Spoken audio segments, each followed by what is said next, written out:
everybody, this is Amy Kynes from Ready, Aim, Teach, and I hope this finds you doing really well today. I'm excited to be back again today with Frank Kros from the Kros Learning Group. Last week, Frank shared with us a very simple way to help students maintain focus in the lesson by sharing the idea of using a pipe cleaner, or another example of a fiddle diddle, a way to, again, maintain that focus. Today, Frank's going to be sharing with us another tip, a way to help our students transition smoothly from one activity to another. So welcome back, Frank.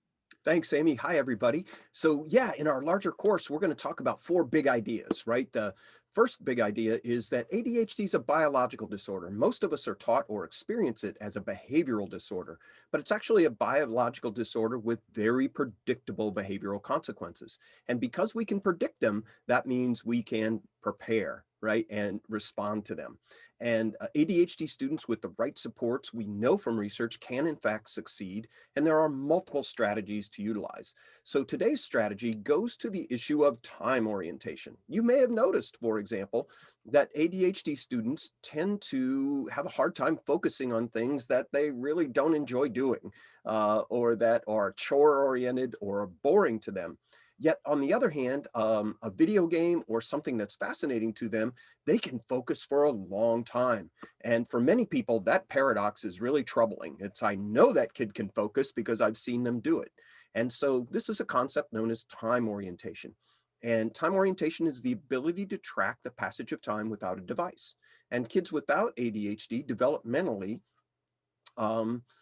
have that strategy kind of grow and progress as they grow and progress. But with ADHD, needs a little bit of help. Here's a great tip to assist with that. This is known as a time timer. And as opposed to, say, a watch or a clock, what a time timer does is make time visual.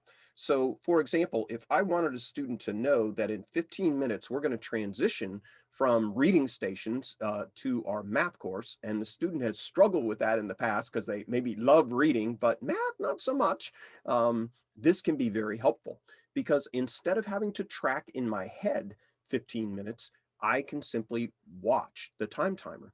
And you see that little quarter, right, of a circle in the pie is slowly going to go away as the time passes. This allows me, as an ADHD brain, which is highly visual, to be able to track that passage of time and know when that transition is in fact going to occur. So instead of you all of a sudden saying, okay, time to transition, and I'm like, what? No, I'm enjoying this. I don't want to do this. I myself am tracking my way towards the end of reading stations and heading on to math class.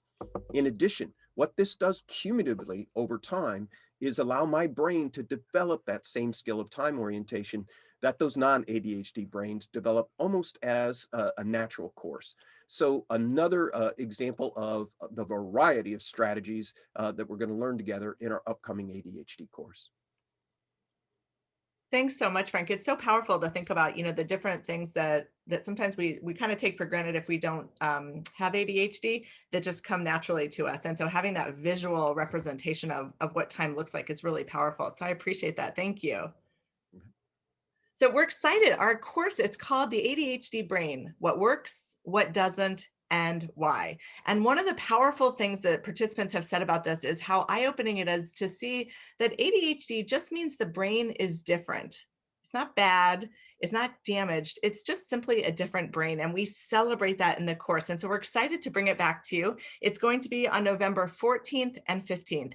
And we'll have the link below in this newsletter. And we would love to welcome all of you to the course. We invite you to invite your colleagues and friends to come spend some time with us. You can join us live for the course, or you can also take it asynchronously if that better fits your schedule. Reach out with any questions. We would love to have you because we know how valuable our students are and how many gifts they bring to the table. Our students with ADHD are creative, imaginative, and wonderful to have with us in class, and we need to celebrate them. The more we know, the better teachers we are. On behalf of all of us at Ready, Aim, Teach, thank you for what you do for students. Frank, thanks so much again for sharing your expertise with us. And we are so excited to have you facilitate this course, the ADHD Brain: What Works, What Doesn't, and Why. Look forward to seeing everybody in the course. Take care, everybody.